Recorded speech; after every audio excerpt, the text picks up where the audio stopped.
Hi Holly, so good to have you with us here today, and thank you so much for inviting us to Bass and Flinders Distillery. Can you start off by telling us about your distillery and how you became involved?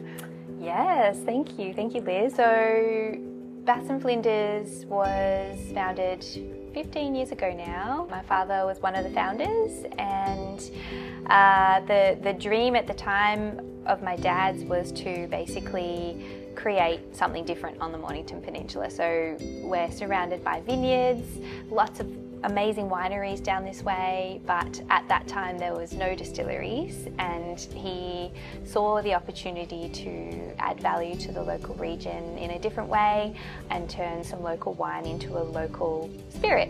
So the dream really was to take on the finest of French brandies. He really wanted to create an Australian fine brandy and great base spirits that draws on local produce from the peninsula. So that was the dream. Yeah. And it started out as just a passion project and a bit of a hobby, and started in the back of a tiny little tin shed in Red Hill.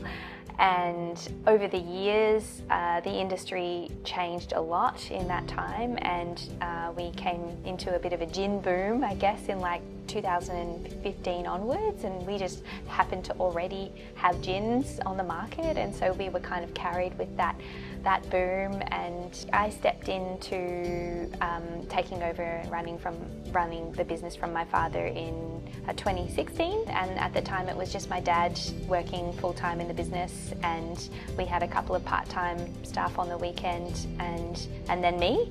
And so I stepped in to kind of take the load off my dad, and the goal was that he would mentor me and kind of hand over the business to me. So yeah, we started out kind of working on a business plan together, and slowly he kind of handed over the reins, and yeah, I'm forever grateful for that time that I had with my dad working on the business. Yeah, but you didn't start off as a distiller, did you? You actually studied something else and ended up in the business.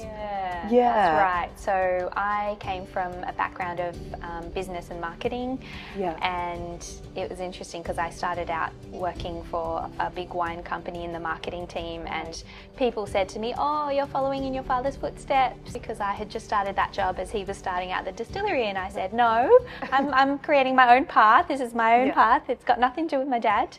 And interestingly, when Dad started the distillery, he was also very adamant that this was his project, it was his hobby, no family, he's just going to do his own thing. So we were both on our very clear paths, separate paths. Eventually, I guess the time came for Dad to need to step back and eventually step out and hand over the reins, and I wasn't quite sure if the career, the path that I had taken was necessarily the one that I wanted to continue on with for various reasons. And, you know, I was nervous to step into a role in a distillery because I didn't have any science background or, you know, strong mathematical background. But my dad said to me right from the get-go, he said, "Look, Holly, we set up the production space so that one person, male or female, can do absolutely everything." And he really kind of nurtured me into the role and taught me distillation, and, you know, I became very good at fractions because you've got to use a lot of fractions in distillation.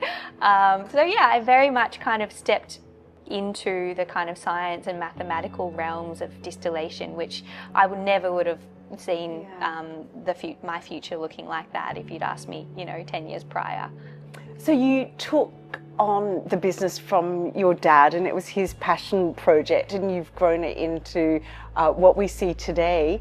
Do you feel, obviously, you know, it's an honour to take over from your dad, but do you also feel the weight of responsibility as a family business? Definitely. Yes, There's a weight of responsibility. Yeah. So my dad sadly passed away in 2020, and, you know, that was right at the start of COVID as well, and it was a bit of a momentous and quite terrifying year, I guess, for me, for kind of immediately having to take on the reins and pick up where my dad left off. But at the same time, I did have those great years with him mentoring me, and I'll always cherish that time. But I think you know, it does feel like a big weight because I do have this sense of responsibility to carry on my father's legacy. I know the dreams and the aspirations he had for the brand and for the business, and you know, that's something that I'll always hold dear, that passion that I shared with my father. But you know, it's a weight, but it's also what inspires me every day, you know. And I guess what drives me is the joy that I get in kind of being the second generation distiller of this family business, and the privilege that I have in kind of being able to take what my father started and carrying that forward. Like, that's really special as well. And you now have the role of being president of the Australian Distillers Association, yes, which I think is incredible. Also because there aren't many female distillers in the industry. And I'm wondering whether you could share a little bit about being female in the industry. Yeah. What are the implications? Do you feel you carry yourself differently? Tell us about that experience. Yeah. So this will be moving into my third year as the first female president of the Australian Distillers Association. And at the time when the previous president was stepping down, he tapped me on the shoulder and he said, "Holly, I think you should put your hand up for this." And at first I was shocked and blown away and honoured, but really surprised, because I looked around at the other directors on the board and I thought to myself, I'm the youngest. I'm one of only 3 females on this board of 15, and I certainly have the least business and corporate experience compared to some of these. You know, a lot of distillers who have started up their businesses in the last 5-10 years, some of them are ex-lawyers, ex-accountants. You know, I don't have that kind of history in my career, and so I felt very surprised and shocked that he would think that I had the skills and the capacity. And I think, you know, I'm the kind of person that even when something is way out of my comfort zone, if an opportunity arises, I would rather have a crack and put myself completely out of my comfort zone than look back and think, oh, why did I say no to that? You know, and unfortunately, you know, there's pros and cons to having that mindset. You know, the cons are I'm constantly putting myself in uncomfortable environments and situations, and I think to myself, why did I do this to myself? But then, you know, later I'll look back and be like, oh, I'm proud to say that I did that, and I kind of took that mindset when this opportunity tapped me on the shoulder. It was terrifying, and I definitely, I would say, suffered some you know, imposter syndrome, like who am I? Why am I any better placed than all of these highly qualified people to take on this role? But I think over the years I've come to terms with it, and I've realised that I do have a strong role to play as a woman in this industry, and I guess I'm grateful to have the opportunity to inspire other women to kind of step out of their comfort zone and step up into roles within this industry. I mean, it is male dominated, but also proud to say that compared to wine and beer, it's much better balanced. So the statistics are that in the spirits industry, 44% of employees are actually female, not necessarily in leadership roles or in production roles, but across the industry in general. 44% are women, compared to in the wine industry, 20% only are women employed, and then beer is 10%. So spirits is actually doing really well, but 44% is not good enough, and not many of those women are in leadership roles. So for me, it's about stepping into that unknown space of a leadership role in the hope that I can help inspire other women to do the same. Yeah, sure. And you talked earlier about having a crack and putting yourself in uncomfortable situations. How does that relate to your distillery and pushing the boundaries of what is going on with gin and brandy and creativity there? Yes. Big question. It's definitely always about having a crack, I guess. And you know, when it comes to new product releases, you come up with ideas, you come up with flavour profiles for gin and liqueurs, and you think, oh, I don't know how people are going to react. I'm just gonna put it out there and see how it goes. And worst case, it's a limited release. And you know, my dad would always say to me, Holly, just try, just have a try. Let's just see how it goes. If it doesn't work, we move on. You know, we move forward, we learn. But I think, you know, when it comes to brandy, and brandy is something that I'm extremely passionate about because it is an industry.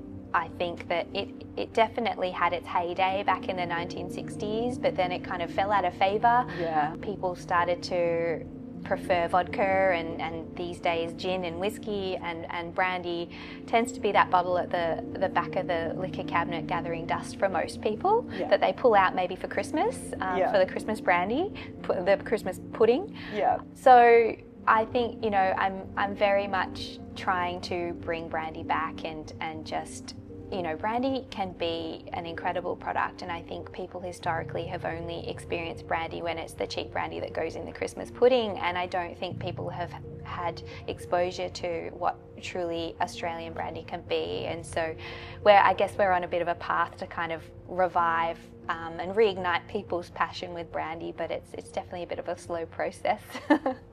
Yeah, interesting. And you know, talking about finding out more knowledge and bringing new things to Australia, to that end, you actually went to Cognac in France, didn't you? And you've actually travelled really widely.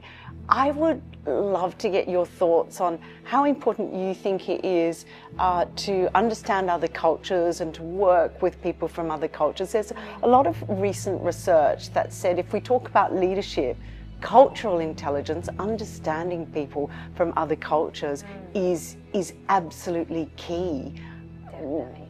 What do you think? Well, I might answer that in two facets. So I think firstly, yes, like I went over to France with the intention of soaking up as much knowledge from some of the world's very best brandy producers and bringing that knowledge and craft back here, sharing that with my peers in order to help Australia lift its game in the brandy space as well. And you know, it's very easy if you're a whiskey producer to think, oh, Scotch whiskey, that's the world's best. I'm going to take on Scotch whiskey and I'm going to make it, you know, I'm going to use their processes and I'm going to make an even better Scotch whiskey. I mean, ultimately you can't. You're in Australia, you've got Australian climate, you've got Australian terroir. You know, what's the point in trying to replicate what the Scotch whiskey producers do? Or what's the point in trying to replicate what the French cognac producers do? What we need to do and what Australian spirit producers do is take advantage of our local flavours and our local ingredients and raw materials that make very uniquely Australian products and be really proud of the Australian flavour profiles that we make in our spirits, and then take that to the world, because that's something that's really unique and the rest of the world hasn't seen. So I think it's really important to draw on influences from other producers in other countries, but then turn that into your uniquely Australian spirit. So you know, we'll never make cognac. We're proud to make Australian brandy and we're proud to make Australian gin. But then, you know, another facet of that is I've got Chinese heritage, and so like one of the gins I made, the Orient gin, is inspired by my Chinese heritage, and I've used Sichuan pepper, mandarin, Chinese red date, but I've also added a sprinkle of Australian native botanicals because that's also me, you know. So it's got a bit of Australia, it's got a bit of Chinese, and for me, you know, drawing on different cultures is a way of expression and a way of creating something unique and something new for people to enjoy. And then I guess in the people space and in the leadership space, you definitely you won't get far if you've just got your blinkers on and you just think your way of thinking and your way of operating in a business is the right way. You know, everybody has their own upbringing, their own background, their own inspiration, and you have to be open to other people's experiences, other people's cultures, other people's knowledge if you're going to continue to grow and transform your business and be a good leader. Yeah. And the businesses do transform. They're affected by the macro environment, things that happen. And of course, here on the Mornington Peninsula and in Victoria, we experienced COVID, and in fact, one of the harshest lockdowns in the world, I believe, starting in 2020. I was wondering whether you could take us through that challenge. How did you manage COVID? And I know a lot of businesses pivoted, probably an overused term. So what did you do, Holly, at your distillery? Yeah, I still remember the day, you know. I got a couple of our managers and myself sitting in a room, just having read the news and thinking, what on earth are we going to do? This is terrifying. What's going to happen? It was scary, and you know, I think the businesses that survived are the businesses that took on the challenge of the pivot and just thinking outside the box. And for us, you know, some of the things that we were really popular for, our venue, people would come for our gin masterclasses and our gin tastings, and so we started thinking, how can we package these up and put them into products that we can ship to people. So I recorded myself one day when everyone was locked down in front of the stills, basically giving my my masterclass lecture on how to blend your own gin, and then I sent that recording out with little distillates in a box, and we were able to kind of convert some of our experiences into online experiences. So we just had to think outside the box. How can we turn things that people come to us for into online experiences? And that was all very new at that time. One of the big pivots that we did was move into hand sanitizer production. So interesting. Yeah. You know, I mean, it made a lot of sense. As a distillery, we've got the right licensing. We're capable of handling the flammable ethanol. We know where to source it from. Everything was already in place. And, you know, I remember just being completely consumed in the production of hand sanitizer at one point. At one point I was dreaming about hand sanitizer. And it's just 3 ingredients, you know. It's super easy to make. You just have to have the right setup and the right licensing. And we were able to pick up a contract for radiology clinics across the country. Wow. And we went from being really terrified that we were going to have to let go of a whole lot of staff to actually having to bring all of our staff casuals in, and everyone was working full time for a matter of weeks just bottling and producing hand sanitizer and getting that out. It was, yeah. So in order to be able to do that, you would have to be an inspiring leader. People would want to come along on your journey with you. How do you manage people and get them to do what you need them to do? At that particular time, I think, you know, everyone was at home, you know, feeling isolated, and so being able to ask the staff to come in and actually work in a collaborative space and be part of the community here at the distillery, like, I think everyone was grateful for that. And I think ultimately it always comes down to human connection, right? You know, yes. if you can connect with your team on a human level, and you can have two-way communication, and you can understand their needs just as much as they can understand yours and your business needs, I think in any circumstances, that's how you get the job done. And not only that, but that's how you inspire people to get the job done to the best of their ability. Yeah. You're definitely an entrepreneur, and you're pushing the boundaries in your industry. If I had to ask you, what are some qualities that you think are important to be in business, to be an entrepreneur, what would you say are some top qualities? Or even one? I would say people skills. I think for me, whenever I've had a challenge or a problem or something that I don't know the answer to, having a great network of friends in the industry and other distillers and other leaders in other industries, and being able to speak to people and kind of workshop challenges and workshop ideas right at that high level, right down to, you know, with your team. just being able to communicate effectively and bring people along for the journey. You know, we've got dreams and aspirations for Bass and Flinders, and unless your team's on board with that, you know, you're just another job to them. But if they're really excited by a new product release and they get to be one of the first to try that product and they get to give you feedback on what they think is working and not working, you know, that's when people become invested in their job and in your business, and they want to be part of something bigger. So I think again, that human connection and creating that supportive, collaborative environment is so important. As a leader, you know, that's one of your biggest jobs, to create that space for your team. I like that comment about being part of something bigger. I think that really resonates with a lot of people. So, Holly, what's your vision for Bass and Flinders in the future? Well, definitely would love to see brandy become the next big thing. You know, I would really hope to be part of that revival and help champion that revival in brandy and just show people how amazing that spirit can be.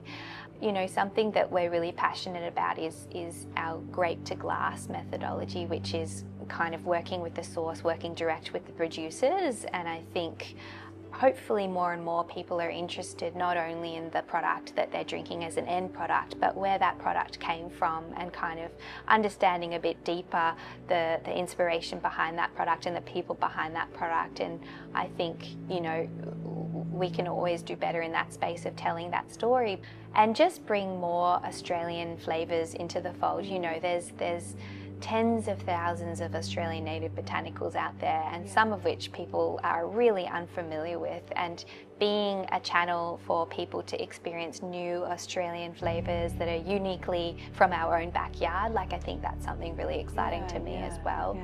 Yeah, I love that. Last question. What gives you joy? What sparks joy for you? I think, again, that kind of human interaction and connecting with others, you know, whether it's, you know, in my personal life or in my work career.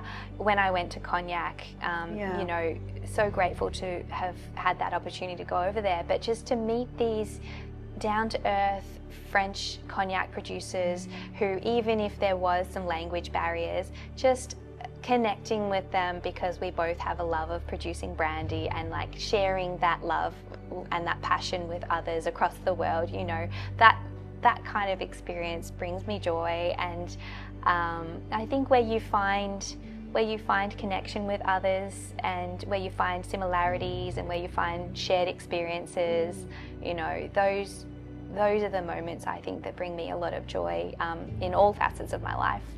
And probably the other thing I would say is just being down here on the Mornington Peninsula. I haven't lived here my whole life, but living by the ocean and getting out in nature, you know, that brings me a lot of joy, and it's refreshing to kind of step away from your workplace and clear your mind.